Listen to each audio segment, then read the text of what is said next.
Okay, so this morning we have a panel.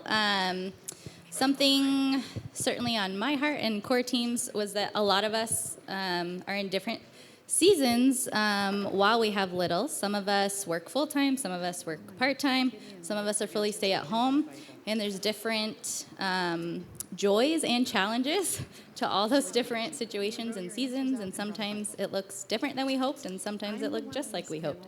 So we just wanted to provide some encouragement and just let you guys know you're not alone in all those many different ways motherhood can look. So we invited some veteran TMoms who have been in your shoes in the past to come and share some encouragement and some of their own experiences with us. So we're going to invite up Danielle Beaver, Katie Ann, and Allison.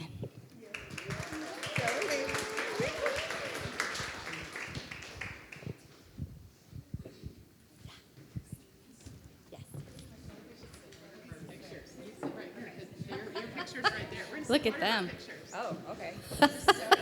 We're going to be very organized and match the visual. Okay.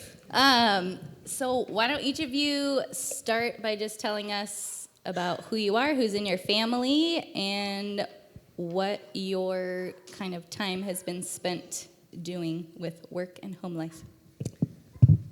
I guess. Sure. Yes. Okay. Well, good morning. My name is Danielle Beaver, and it's fun to be back. I'm out of my TMoMs era, but these were some of my sweetest years around these tables. I am married to James, who is the brother of Aaron, and we've been married it'll be 19 years in April, and we have 2 kids. My daughter Evelyn is 15 and a half. She got her driver's permit yesterday, so thoughts and prayers. And my son Asher, he is 13 and a half. He's in 7th grade at Moore Middle School. Sorry, I feel nervous all of a sudden. I'm not sure why. Okay. It's probably too much coffee. But I was a high school teacher for 5 years and made it to 35 weeks with my daughter, and then made the choice to stay home when she was a baby, which was a huge blessing. And then my son came along, and in that season, I was just doing hourly work as a ballet teacher and a cheer coach for 1 year. I'll never do that again. Cheer moms are a special breed. And so that was just kind of some hourly work here and there. I substitute taught, maybe just for friends when they needed a sub. Nothing major. And then the ballet teaching job turned into an opportunity to be a business owner for 2 years. So I ran a dance studio for 2 years while my kids were in elementary school. And then through a very painful series of events, I closed my business, which in hindsight was the Lord's protection to me to not have to run a business through COVID. So I'm okay with it now. But at the time was probably one of the hardest choices I ever had to make in my life, to close that business. And I was essentially working full-time but making part-time wages. That was not fun. And then the opportunity opened up to go back into the classroom for 6 years. I've been at Valley Preparatory School teaching an 80% contract. I teach Monday through Thursday. So I'm here on my day off.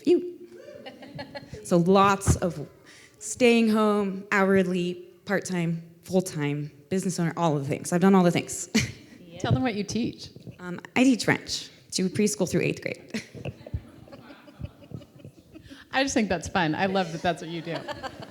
I'm Allison Anderson. I have 3 kids, Luke, Eden, and Josh. Luke is the tallest in our family picture up there, and then Eden, and then Josh. And just for context, Josh is 6'3", and Luke is 6'7". So they don't look as tall when they stand next to each other, but I have a tall family. I love them. Let's see. Little bit just work history, worked in corporate America before I got married, and in interior design and public relations, and had kind of a fun life. I worked in Beverly Hills. It was like just kind of a fun 20s life. And then I moved to Redlands, and I was like, oh my gosh, what am I going to do? So I worked part-time for a place just doing a little bit of things. And then when I got pregnant, I was able to stay at home, which was amazing. And so I had 3 kids in 4 years. and I was able to stay home all through that.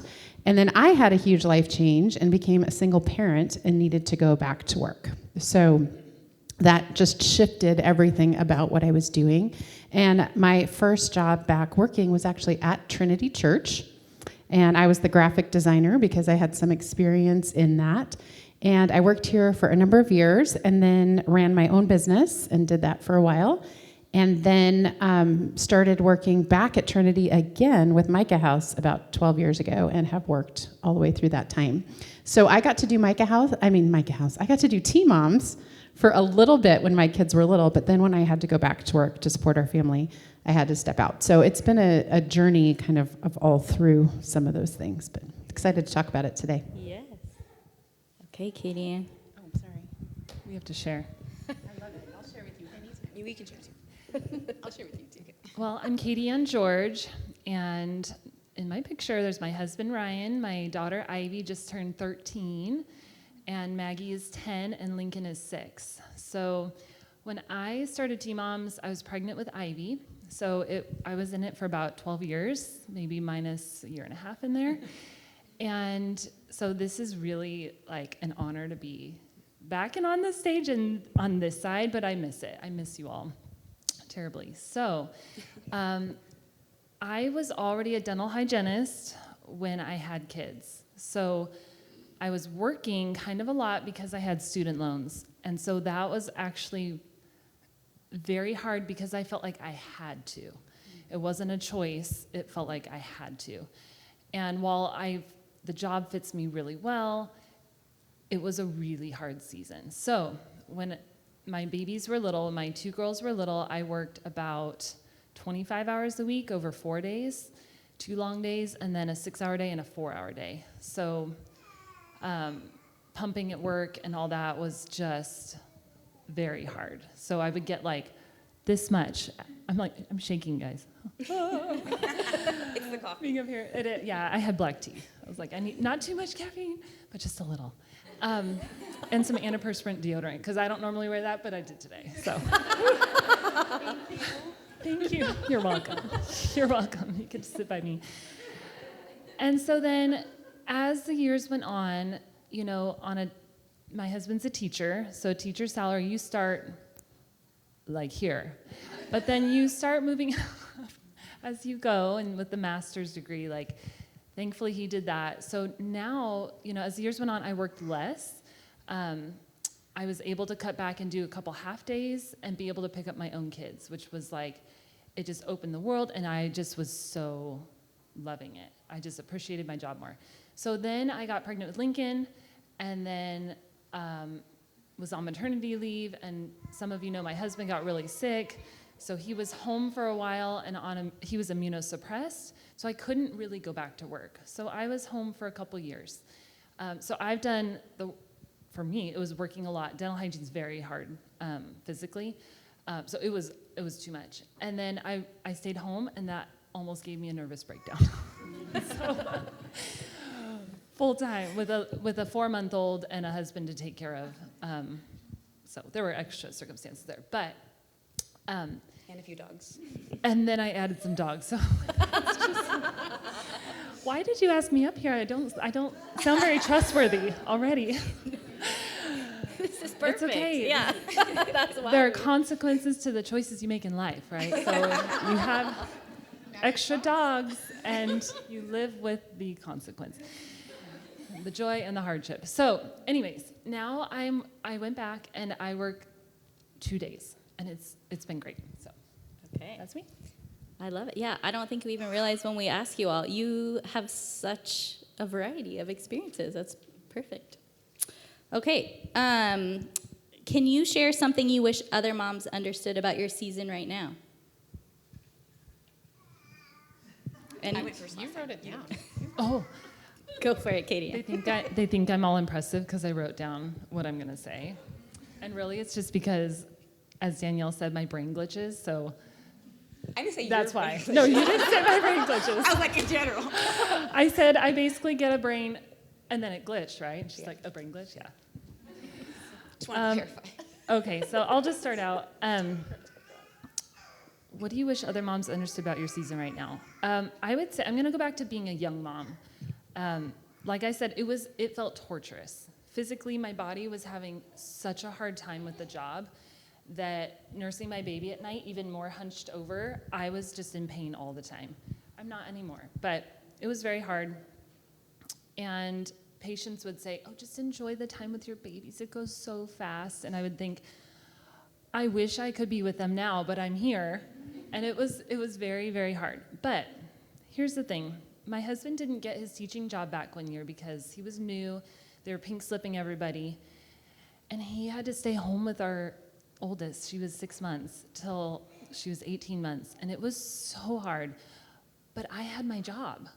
And so I was so grateful for that. So even when you don't understand the season that you're in, God is still working. And he's working it for your good and for his glory. So I didn't want to be working that much. But thankfully I did because it helped just scrape us by that year. So try to be content where you are, even when you're kind of not happy where you are at the moment. And now I love this season. So the kids have gotten older. It's easier to be away from them. It was very hard in the beginning to be away that much. It was very hard. But now life is more expensive, and the kids cost more money, and they want to play sports and things like that. But you know what? It's really good, but it's fluid and it's changing. So you have to just hold on and be ready because life changes so much, so fast. But it's also really great. Like, they can get their own water now. So It's the simple things. Yeah. yeah, no. Make dinner for the whole I family. I still help a little with the 6-year-old. Okay, a little OCD with that. But anyways, yeah. So now I'm trying to trust God with the future because when they're little, you just have to care for them, make sure they're okay, right? But now I'm not worried, but trying to care for their hearts and teach them how to be good people that grow up into adults that we can send off into society. So there is more on my mind now, and I'm really unsure of the future and future decisions. So I am just in a state of trying to trust God. So that's our season right now. Thank you. I think I would echo, I imagined myself getting married and having kids and staying at home and maybe homeschooling and baking pies and making sourdough, and the birds would be chirping, and we would go to Hawaii every year on vacation. And you know, that's not actually how life works out, generally speaking. And so when I had to go back to work, my story was a little bit more dramatic because I was on my own, but I really didn't want to go back to work. So when you were just saying, Katie Ann, like, you're like, oh, I would rather be at home with my babies. But I needed to be at work, and that's okay. And I think at this side of that season, I'm okay with that. At the moment, I was so sad. And I will say the Lord provided things along the way in that. One thing he provided was this woman who my kids started calling Super Nanny. And she was just a woman who went to Trinity, and she needed a job, and I needed a nanny. And so she watched my kids, and she had the same values as I did. She loved the Lord. So I knew that when they were with her, that they were being loved, and it was actually an adventure for them. And I look back on that time now, and at the time it was hard for me to think anyone could care for my kids as well as I could, right? But she gave them adventures and fun because of the way the Lord had created and gifted her that I wouldn't have, that are core memory experiences for them. And that's okay. Like, that is fun. And we look back fondly on Super Nanny. And Super Nanny actually couldn't have children, and then she could. And then she ended up having her own kids. And so it's been so fun to watch her then parent and be a part of her life. So she became a part of our story and a part of our life in that. And then the other thing, this side of it and where I am now, is my kids are so proud of the work that I've done over the last, 17 years of their life. And I didn't expect that. Like, my kids are all off in college now. And when they talk about their mom, they're like, oh, my mom did this and my mom did that. And at the time I was thinking, man, I'm not at home with them. But I didn't realize they were actually watching what I was doing and it's helping shape who they are. Like, I got to work in nonprofit for 10 years, and I've watched my kids make decisions to like serve the community now that they're older, because they were a piece of that as they grew up. So I think probably the learning for me is, as much as I could, and it was by accident at the time, which is why I'm sharing it now with you, I tried to draw them into the work that I was doing. That's harder. I know if you're a dental hygienist, your 6-year-old's probably not going to be working on anyone's teeth. But just little ways that they can be a part of what you're doing in your work, so that it's not like mom's just totally separated from you right now. There's some kind of connection there with your kids, and being able to look back, and my kids don't feel like they lacked for anything or any of my time. Like, if you asked all 3 of them, which in the moment I was like, no, but looking back now is just really, really comforting and encouraging. That's great. Thank you. Yeah, those are good things. So I have so many things to try to encourage you all in this season. I'm like, oh, if I could just sit here for 5 hours. But I did that last time I spoke at TMoMs, and I got in big trouble. So talking for 5 hours. But I would just say, I think there's been a problem in the church that we have made whether you stay at home or whether you work a moral issue. Maybe not outspoken, but there's just kind of this internalization that if you don't work is somehow immoral. And I just want to say from the front, like, whether you have the opportunity to stay home or you choose to work or you have to work, it's not a moral issue. And I don't think that there's any one path that is right or wrong. And I think for a long time, especially in my late 20s when I was beginning my motherhood journey, I just felt really convicted, and I felt like I was receiving a lot of messages from other women or older women in the church that staying home really was the way it had to be done. And now, as I've kind of journeyed through, and I'm 43, and I'm through several seasons of my motherhood journey, I realize it's not right or wrong. And so I just hope you hear it today from the 3 of us, that whatever season you are in, whether you're staying home or working part-time or picking up hours here or there, or a nurse 1 shift a month, or full-time with a nanny, it's not wrong. And it might work for right now, and it doesn't have to be that way forever. My motherhood journey and my working journey have ebbed and flowed in ways I never would have expected. I never thought I would have been a business owner for 2 years. It's probably why I have so much white hair already. But I just think to just really hone in on your priorities in the season you're in, and just tell yourself, this is what I have to do right now to do what's best for my kids, for my marriage, for my family, and just leave it at that, right? And just like rest in the freedom that it's not right or wrong, whatever you're choosing to do in this season. And let that peace settle in, and just say, like, this is okay. And it might not be like this forever. In fact, it probably won't. Yeah? So I hope you hear that today, that none of us are here to tell you that it's like a choose your own adventure book, like turn to page 67 to see if you work full time next year.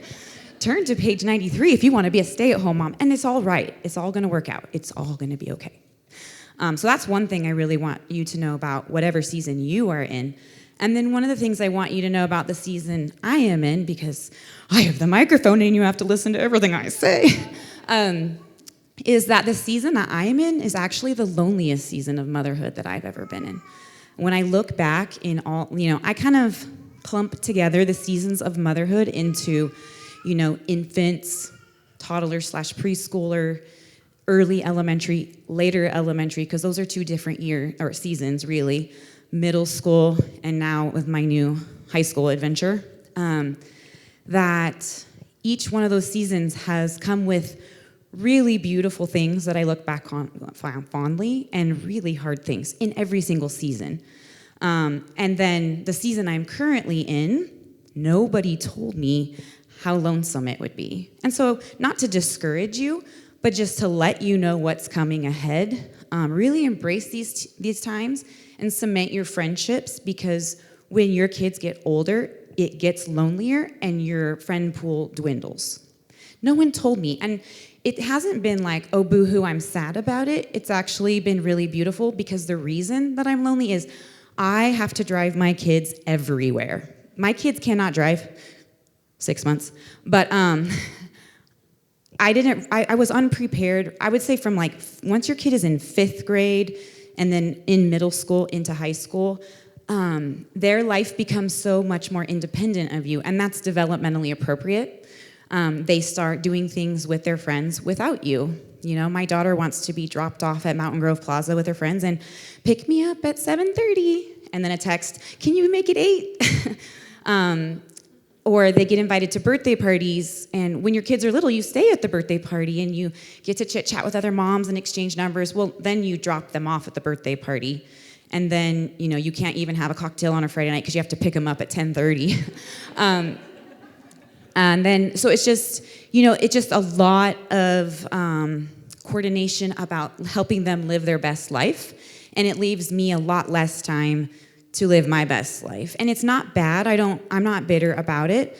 But I guess my expectation was, I thought that maybe I would make like new friends on my son's club soccer team. And that hasn't happened for me. I'm friendly with the other moms on the team, but I haven't made any new best friends. And so it's just, everybody else in my season is also throwing miles on their cars, driving their kids all around too. So I think no one told me that, like, as your kids get older, there's certain seasons where you have less time to invest in your friendships. And the friendships that I do have right now were the friendships that I invested in way back in TMoMs. My friends that I do prioritize friends to get together with and spend time with are the friends that I made around these tables. And so just really think about being intentional through each season, because when this drop-off happens, and it will, you know, you will still have those connections in this season that sometimes can feel really lonely. When you're driving to like another tournament for the weekend and you don't get to go to your friend's 40th or whatever. So I think that's just something for me that has been a big surprise in this season of motherhood. And then to counter that, this season, something I want you to know, I love having teenagers. Teenagers get a bad rap. But let me tell you, my teenagers, I can tell them, hey, I have to go to my pelvic floor therapy appointment. Touching back to 2 weeks for you. So could you, Evelyn, I need you to start the chili, and Asher, can you make the salad and make sure the corn muffins get in, you know, I come home and dinner's on the table. That's amazing, right? I will say too, working back from that in the season, you train your children up so that when you get in this season, they help bear the load, right? So now that I'm working, you know, 80%, and my husband's a police officer, so I am a single mom 3 days a week. Essentially, his shifts are very long. But now my kids help so much to help the family unit run. And I know that will serve them too. When they launch in a few years, they will have those life skills to really succeed in their early adulthood. So anyway, those are just my, like, from my season now.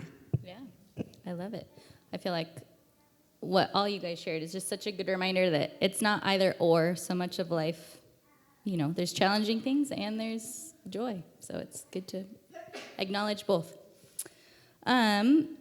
Can you tell us, how have you tended to your own emotional and spiritual health when your days have felt repetitive and really full? You want to start us off, Katie? I tend to retreat to my bedroom a lot. It's right off the kitchen, and I can literally just go in there and lay down. And recently I've found my blood pressure has been running really low. And no wonder I feel just like so tired. And so if I lay down, I feel better. So I do it. I do it quite a bit. And that's kind of my place where I will pick up my phone sometimes, because I really try not to be on the phone with the kids out in the house. And also when they come in, I put the phone down right away. And that's something I've worked on for a while now, because they are more important than our phones.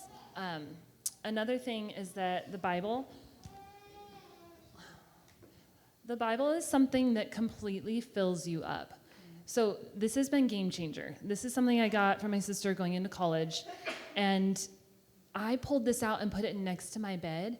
And you know what? I don't pick up my big Bible. I realize I don't. It's too big and floppy, and I read the Bible in bed, and I'm not going to do it.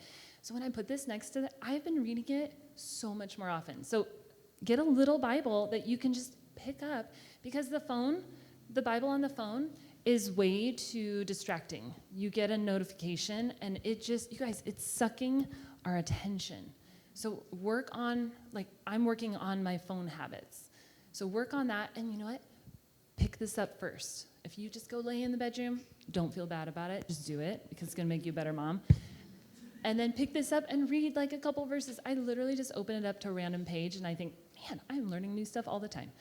So give it a try. But this will fill you up, and the phone will not. It does the opposite, and you feel like your brain's been, sucked out of your head or something. So I would say, honestly, that's what I do. And as much as the kids drain you, at the end of the day, they fill you up too.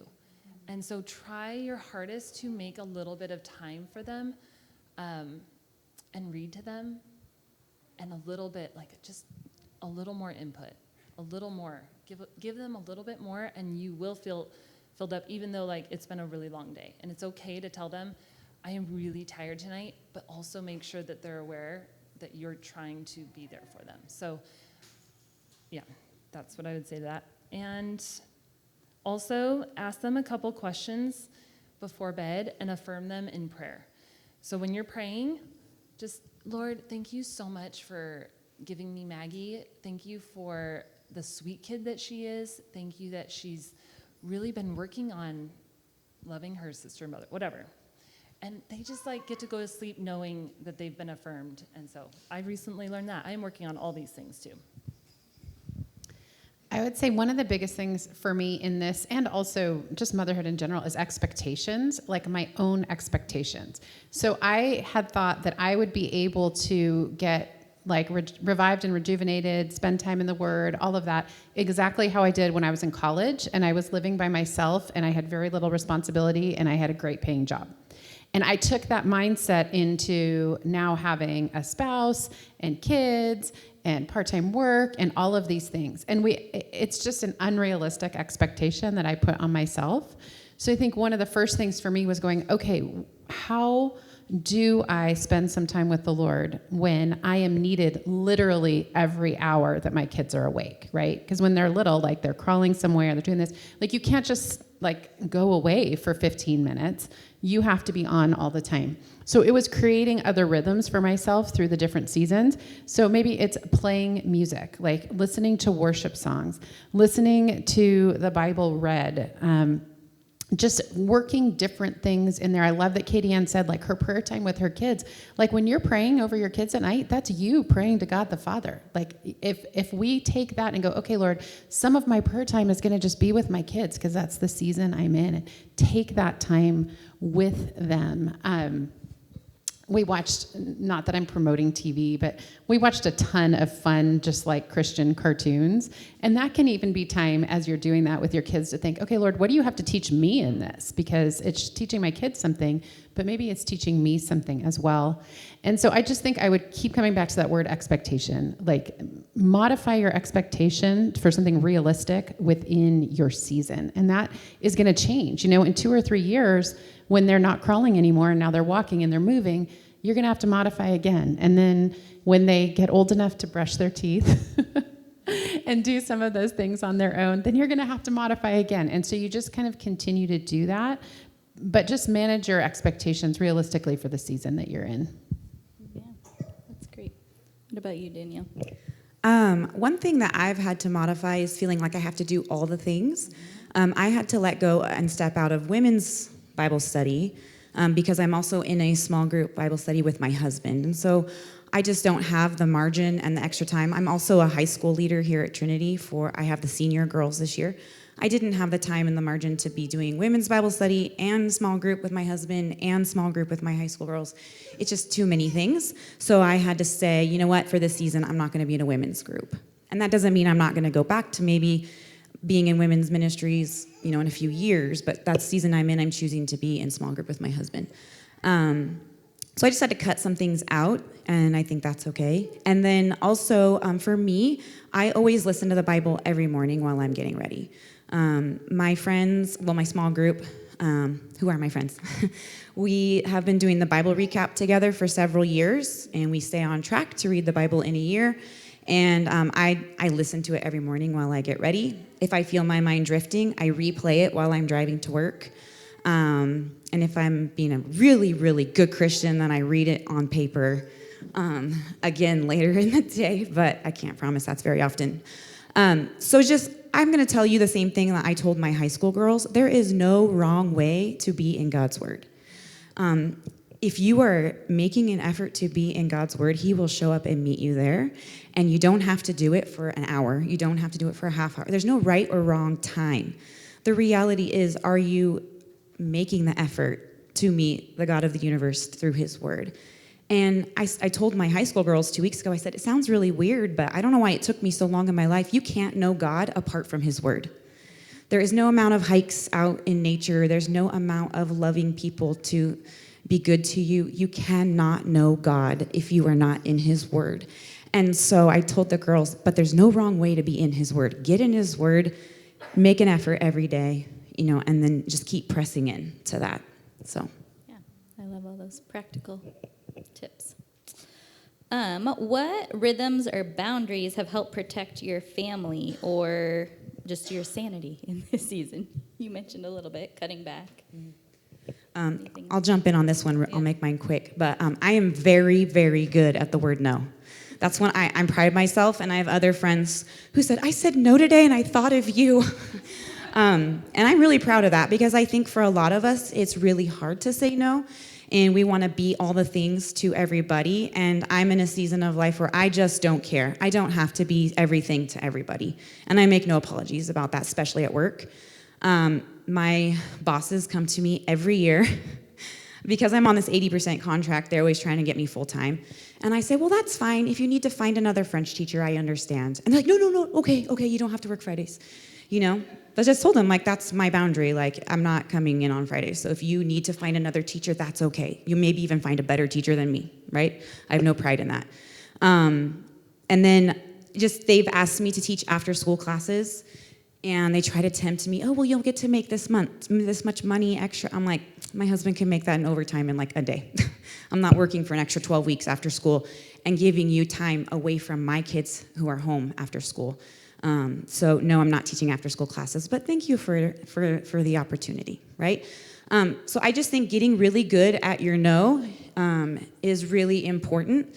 And knowing the why behind your no, so that when someone challenges you on it, you can just say, you know what, my kids are my priority after school.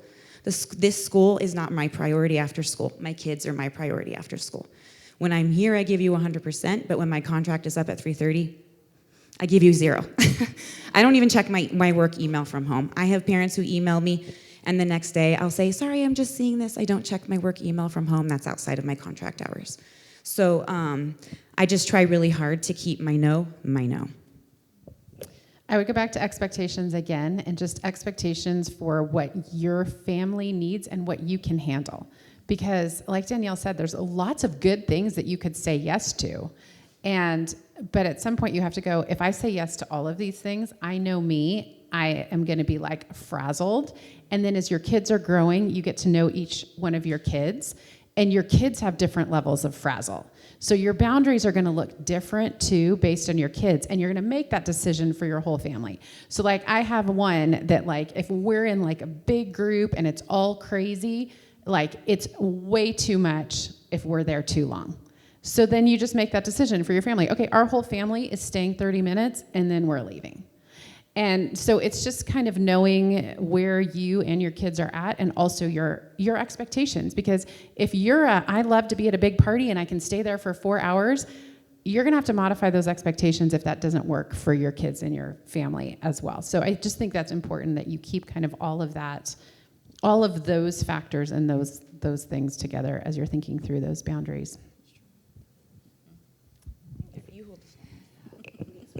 So I kind of went around this question a little bit. Help protect your family. I really went for the sanity. I answered that one. How do I protect my own sanity? So I had a whole list. I sit in the car after work. This is a common theme. I go to the bedroom and I sit in my car after work because I only have a 5-minute commute and I just need to be for a little bit. So I've been talking all day I get home at like 5:45, just about. So I need a couple minutes. Games, actually, we play a lot of games, but we like them a lot. So not everybody does, but that kind of restores our family unit. And when we've not had a lot of time together, that brings us together. And anything, basically, I said, time together with some laughter that's not a screen, it's like a win. I have, to protect my sanity also, I have taught my kids to do their laundry. I have picked this battle, and they put away their own laundry. Because. Right? Okay, I don't need to go. No, yeah, I don't have to go further. I do put away my 6-year-olds, but he can help. And sometimes I pull him in, and he does great, you guys. It's like we underestimate our kids and what they can do. And also, the first child didn't have to do as much, I noticed. My second and third do a lot more at a younger age because they're able. They're able to. And then once you create these habits, like emptying the dishwasher. My girls know they empty the dishwasher every day. Sometimes I'm home during the day on my Wednesday, Thursday, Friday, and I leave it for them. Because. Okay, all right. You guys are smart women. And so my other thing is, you have to start creating these habits. And this is something that I've done for a couple years now, but now all the time I'm starting a new habit. Like, guys, have you made your beds? And you know what? I've not made that a habit for them. Like, I kind of don't care, but it's kind of like getting in the rhythm of it and teaching them. My job is to teach them how to have a calmer life and a less cluttered life. Because I had to learn this like later in life. I just didn't have these skills. So I'm learning it now, and I'm trying to teach them. My other thing is cleaning up after dinner. Everybody stays in the kitchen until the whole kitchen's clean. And even the little guy, his job is to push in the chairs. And then sometimes he kind of leaves. I get it. Like, it's kind of easier with him not there. He's in the back right now. But my girls, they clear the table, and I start on the dishes, and now my next thing is that I need to have them put the dishes in the dishwasher and start washing the dishes because they're able to. And so anyways, that actually helps me feel seen and loved by everybody staying in the kitchen. So that's something else. And I noticed just the more disciplined I am, the better everything goes. So, hey guys, stay with our routines. Stay with the routine. We're going to pick up before dinner and pick your floors up before bed. So routines, habits, that has protected my sanity. And the last thing I want to say is we have to let go of the perfection in their rooms.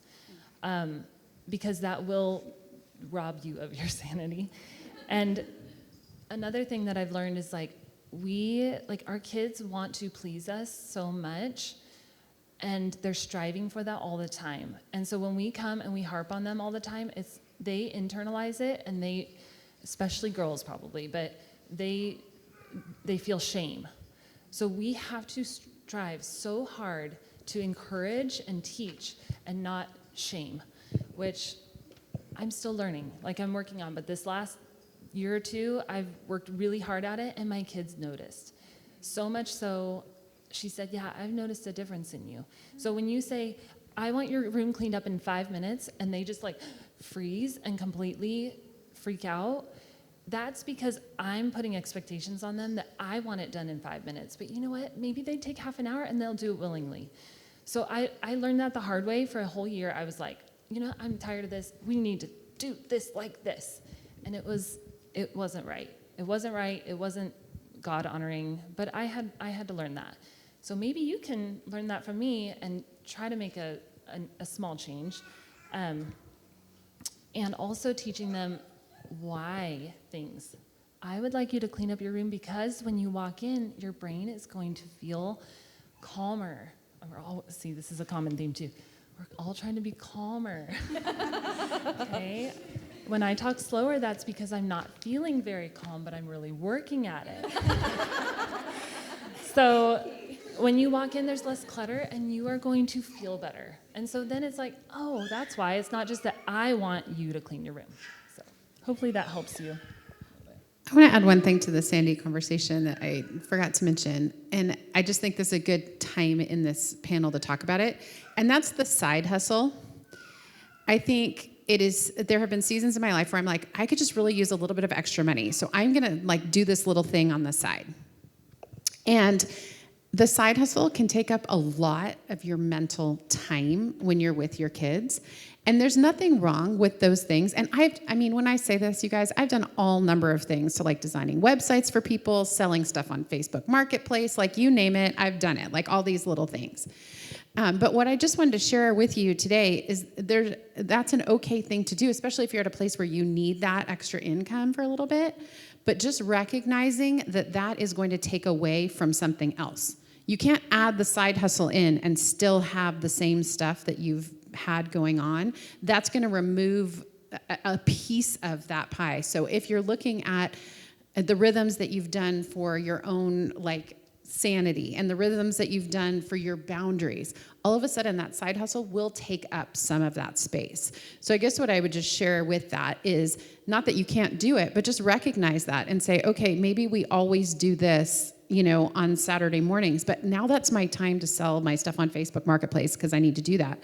But you need to take that into account when you're making that decision because you're no longer going to be able to do that on Saturday morning.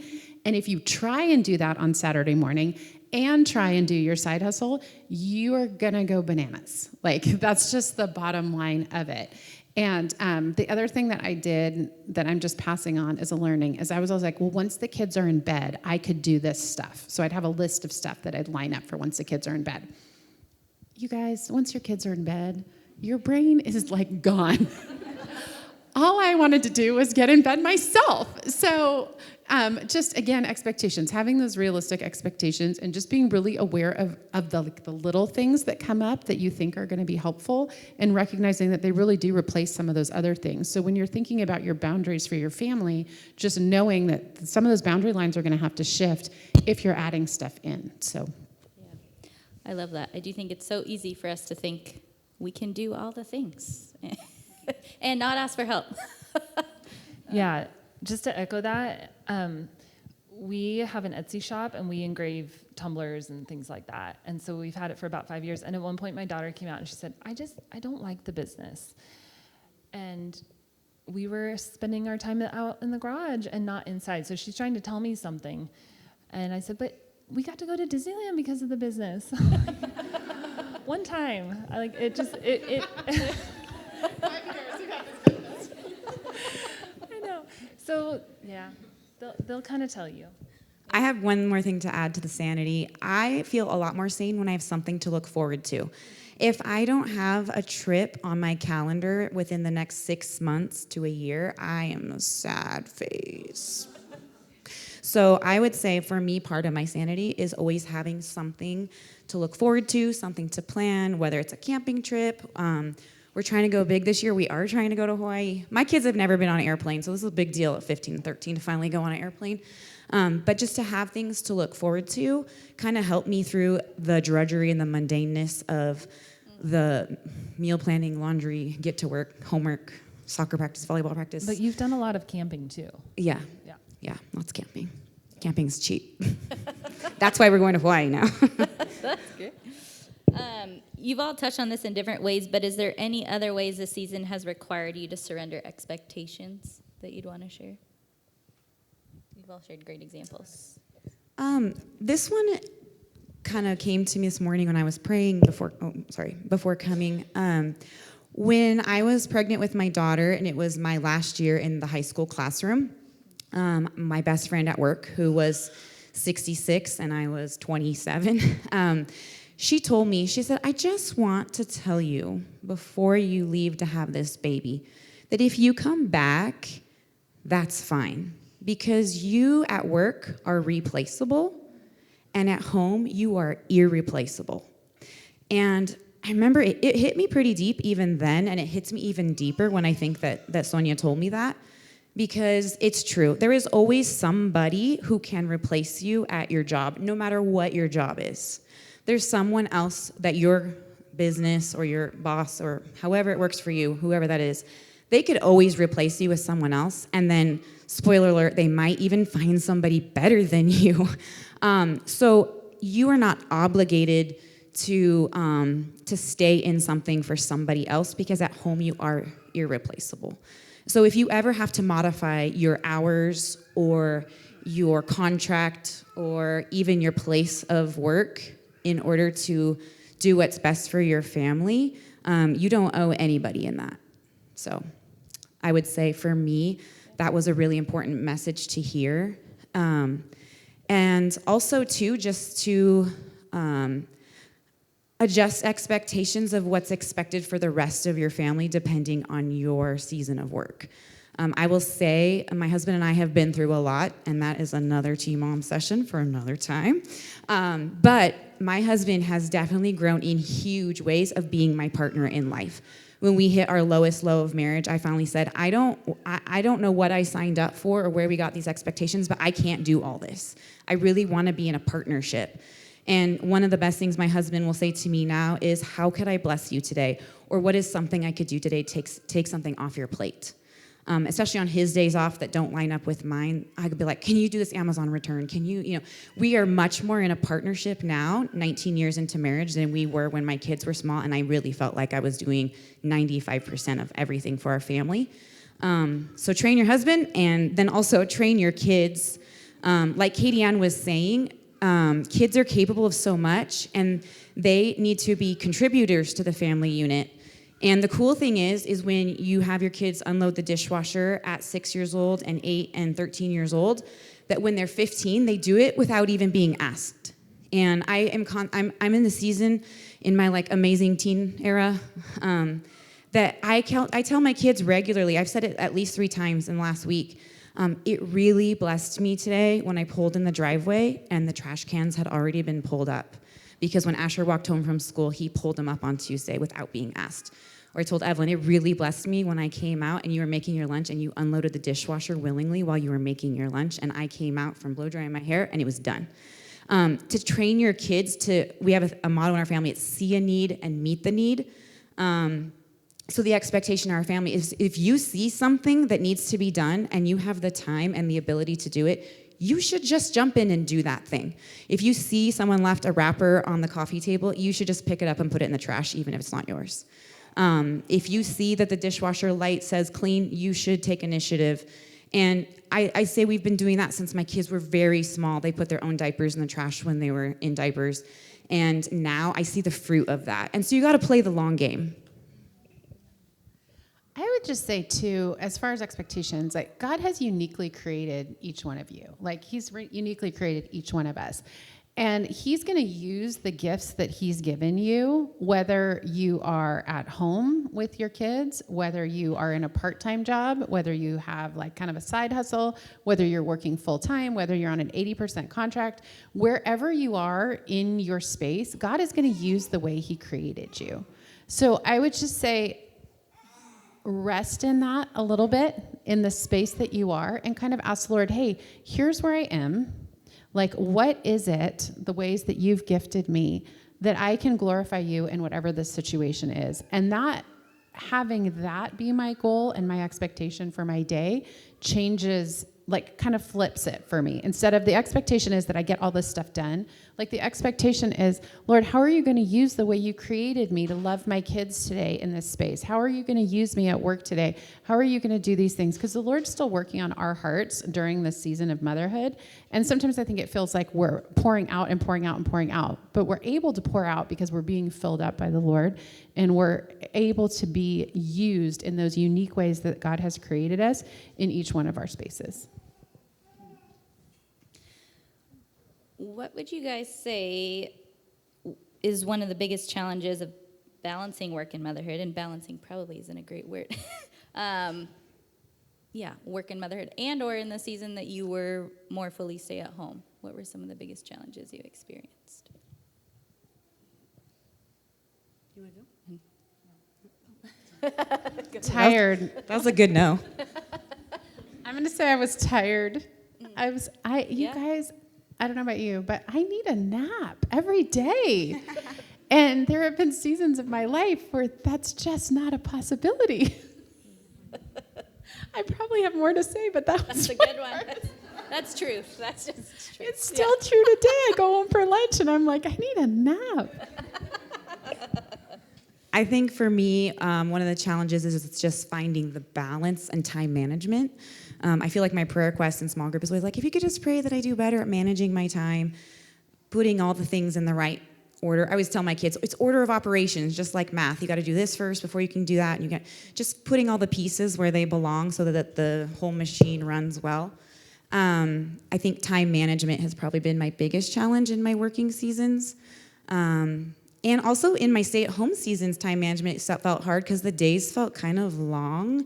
And then my husband would go home from work and be like, so what'd you do today? And I'd be like, I kept the baby alive and I did something, I don't know. Like the days kind of would roll by and I'd even know what I did with all my time sometimes, and that felt weird. So I just think time management in both seasons has been an interesting thing. But to that point, I know we're kind of getting short on time, but to the practical side of the time management, I do have a few little nuggets, and maybe you already do these things. A big one is to make sure that you're packing the night before for what's coming the next day.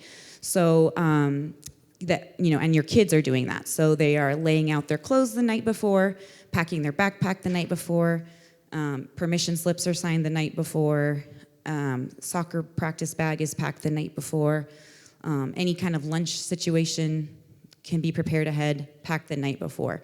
That has been helpful for us in our family to make sure that we're working one day ahead and then the next day doesn't feel so frantic. Our mornings are pretty peaceful in my house because I feel like we have found that time management piece. And this morning I found, my 13-year-old this morning, I hear this weird noise in his room when I go in there and he's working on his airsoft gun to attach a scope. And I'm like, what are you doing? You haven't made breakfast. You haven't packed your lunch. He's like, oh, sorry. I mean, even at 13, like, order of operations. We say that in my family all the time. Order of operations. Airsoft guns last. So yeah, just anything you can do ahead to make your future better. So for me, that also goes with meal planning and grocery shopping. If I don't have my groceries purchased before the week starts, I feel sick to my stomach and I get Sunday scaries so bad and I cry and I don't want to go to work. I have found for myself that if I don't get groceries by Sunday afternoon, the rest of my week is going to feel really stressful. And some people are fine, like, oh, it's fine, we'll just pick up Kukas, or, Tuesday maybe I'll make pizza. I can't roll like that. It has been my sanity to make sure my groceries are always purchased by Sunday, so that I know we have enough food to make lunches and breakfast. And I don't plan day-to-day meal plans, but I do plan, like, I need 4 meals this week because one night we're going out to dinner with friends, or, one night we're going to be at the spaghetti dinner night at school. So, like, I kind of plan I need 6 meals or 4 meals this week. And I would say, too, I had to let go of some of the pressure of making everything from scratch, and just sometimes it's the pot pie from Aldi. Yay. I would say, too, you're going to fail. Like, just put that on your list of to-dos for today. I'm going to fail at something today, and I did it. Check. Good me. Yay. If you like a list. I like a list. I like to check things off. It's okay for us to do that. It's okay for us to mess up. It's okay, when we do something and we're like, dang it, I should have done that differently for my kids. It's just going to happen. So if our expectations are that, we're going to get all this down and we're going to figure it all out, and then we have our work hours here and we've got this placed here and, we've got it all set, and then we don't live up to our own expectation really in that, you feel like a failure. So just put it on your list. Know you're going to fail today. When you get home tonight, be like, oh, here's where I failed. And and then just pick up and start again. I mean, the Lord says his mercies are new every morning, and it is so true. Like, we do our very best. We submit ourselves to the Lord. We love our kids. We read the books. We do all the things that we need to do. But at the end of the day, just to have a lot of permission for you to be learning as well. Your kids are learning how to be kids. You're learning how to be a mom. And that's okay. Okay, wait. I love when the Holy Spirit does this because I brought something to share. I don't know. It's like the theology of your belovedness, that God is not constantly disappointed with you. And I listened to a podcast, and this quote was in there. It's like a little prayer, and I actually laminated it for my high school girls, and I brought it to read today. And the fact that you're saying this, I am not loved or valued today because of what I do and produce. And should I fail today in large or small ways, it will not affect my worth. I will still be loved and valued because I am simply beloved. You are simply beloved. And so, yeah. I love that. Something we noticed in my daughter was that she was wanting to be a little bit of a perfectionist. And so talking about our failures at dinner every night is something that also became not only good for us to recognize, like, hey, we mess up every day, but it has been really good for her to see, too, and to learn, like, yeah, the Lord uses those things. And we have a beloved prayer that every morning at breakfast we say to start our day as such a good reminder that, yeah, what happens in our day is not who we are. Great reminders. Yeah, no, that's super good. And like I said earlier, we don't want to make our kids feel shamed. We have to stop shaming ourselves. Because you walk out and you think, why can I not get the kids to bed earlier? I'm like, oh, it's my own fault. I didn't start earlier.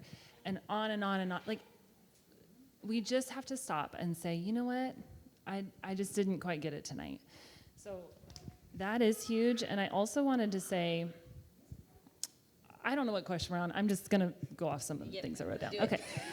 A couple things. Actually, I'm not a great planner, and I'm really working at doing that better. I'm trying to go to bed 15 minutes earlier because it's making my whole days better. Sometimes I'm not successful. I don't plan meals very well, and so I am really good at making things up. Like, really good. And my husband's like, he recently said, he's like, yeah, normally it works out pretty well because I've done it for so long. But that's not good because it's your sanity. So, like, plan. Just work on trying to plan a couple more meals a week. The other thing is be aware of the pit of self-pity or self-righteousness. So you notice how sometimes, like, you feel like everything in the house, it's, like, all falling on you. This is, like, it's a burden. Nobody else picks up, anything like that. And you know what? I think we're letting Satan get to us in that way and making us feel like martyrs in the house or, you know, whatever. And you know what it needs? It needs a family meeting and communication to my husband. This is what I need. I need help because I'm starting to feel high and mighty because I'm the only one doing this in the house. So watch out for that pit because I've fallen into that. And now we're in a better season where we had a big old talk, my husband and I said, it's really sad. These are the things that you've not been doing. And that was really hard, and it hurt him. It hurt really bad. And then I said, what are the things that I need to be doing more? And you know what? He said, I see you more now. Like, I see you.